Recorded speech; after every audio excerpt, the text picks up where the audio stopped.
Anda telah mengunduh podcast yang dipaparkan oleh Pendeta Dr. Erastus Sabdono ini dari truth.id/voice. Selamat mendengarkan podcast ini. Shalom saudara sekalian. Kebenaran hari ini 3 Juli berjudul Kemuliaan dalam Kesulitan.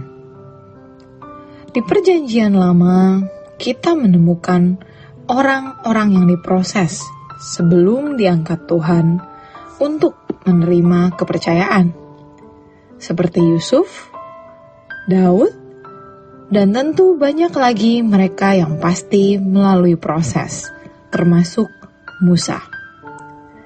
Dia seorang pangeran yang cakap, tetapi untuk menjadi pemimpin umat Allah, dia harus sekolah di padang Median selama 40 tahun. Itulah proses yang harus Musa jalani.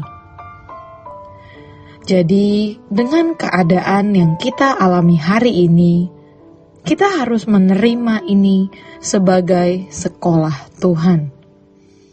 Kalau Tuhan seakan-akan tidak di pihak kita, Tuhan membiarkan keadaan berlarut-larut. Makin hari sepertinya kita makin terpuruk. Itu sebenarnya proses supaya iman kita teruji dan meningkat kualitasnya.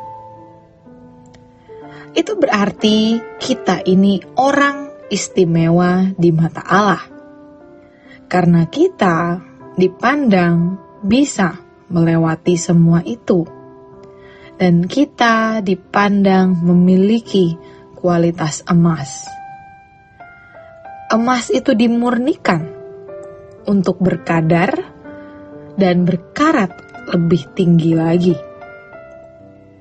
Sekarang kita bisa mengerti mengapa firman Tuhan mengatakan bersukacitalah senantiasa. Jadi bukan hanya dalam keadaan yang kita pandang baik, menyenangkan, semua smooth dan running well, tetapi juga dalam situasi-situasi yang berat, kita bisa mengatakan, terima kasih Tuhan.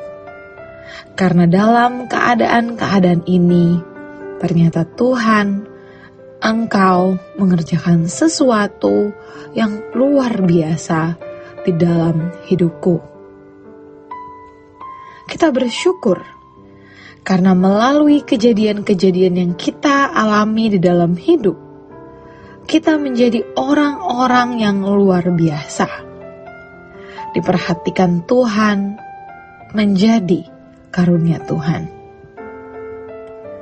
Ketika Tuhan memberikan kita keadaan-keadaan yang menurut kita sebuah kecelakaan, keadaan yang menurut kita sebuah malapetaka, atau musibah, ternyata itu berkat.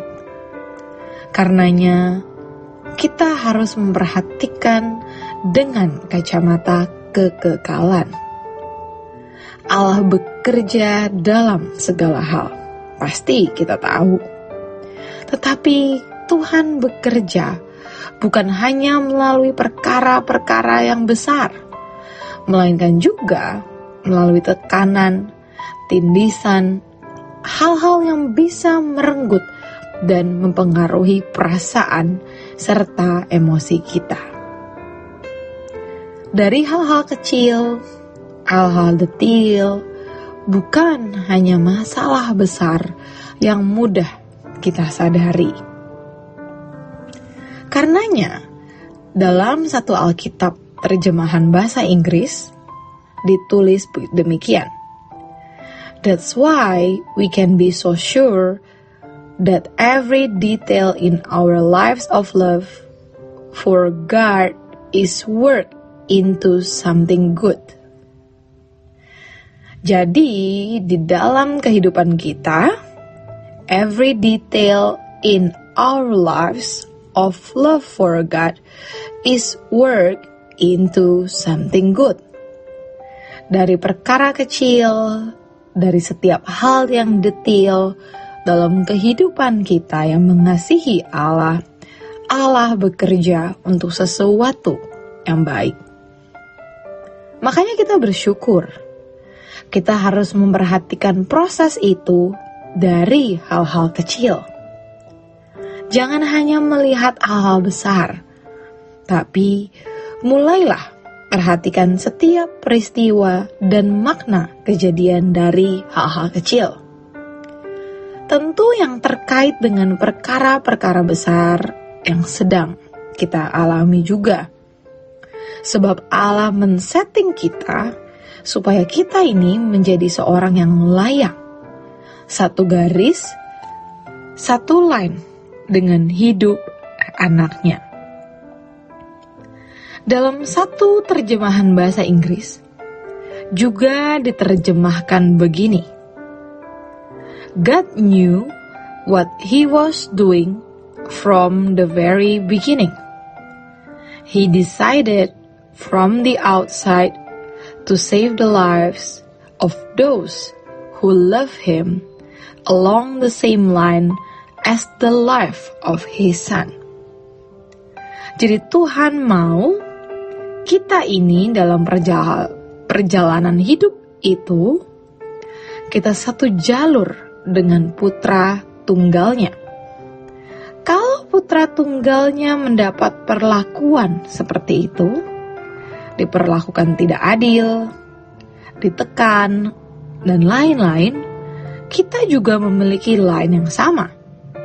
Dan ternyata melalui jalur itu, kita ini mau disempurnakan oleh Allah. Puji Tuhan. Kita bersyukur karena kita menjadi anak-anak Allah yang dibawa ke jalur di mana Allah juga mengalaminya. Kalau dikatakan Yesus menjadi yang sulung di antara banyak saudara, jangan hanya melihat kesulungan Yesus, tapi juga lihat perjalanan hidupnya yang karenanya dia menjadi yang sulung di antara banyak saudara.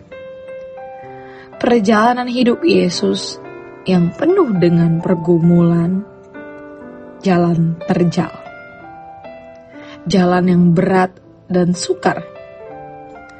Kalau kita mau satu line dengan Tuhan Yesus, kita juga harus sungguh-sungguh mengikuti apa yang Tuhan Yesus alami.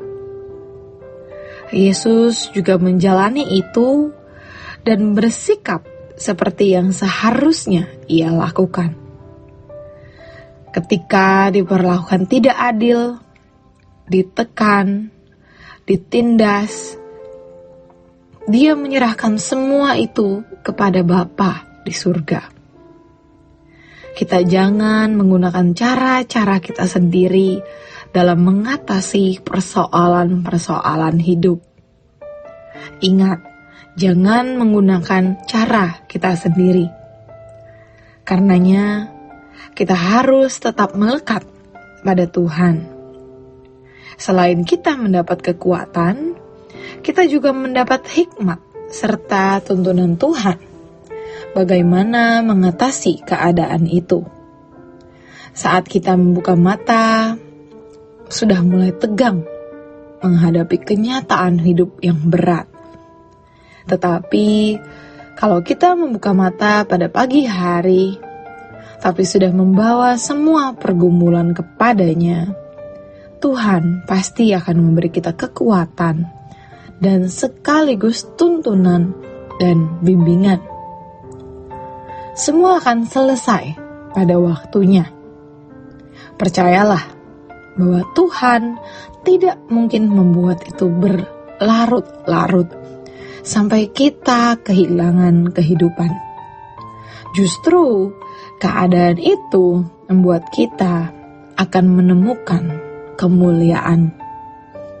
Tidak mungkin kita menemukan kemuliaan tanpa keadaan-keadaan yang sulit. Demikian kebenaran firman Tuhan hari ini. Tuhan Yesus memberkati. Sola Gracia. Untuk berlangganan renungan harian dalam bentuk cetak, silakan hubungi Truth Literatur di nomor telepon 0878 7870 7000. Untuk mendapatkan CD khotbah, MP3 Renungan Truth, dan CD album lagu produksi Sulak Rasya, Anda dapat menghubungi di hari dan jam kerja di nomor telepon 021 638 60953. Tuhan Yesus memberkati. Sulak Rasya.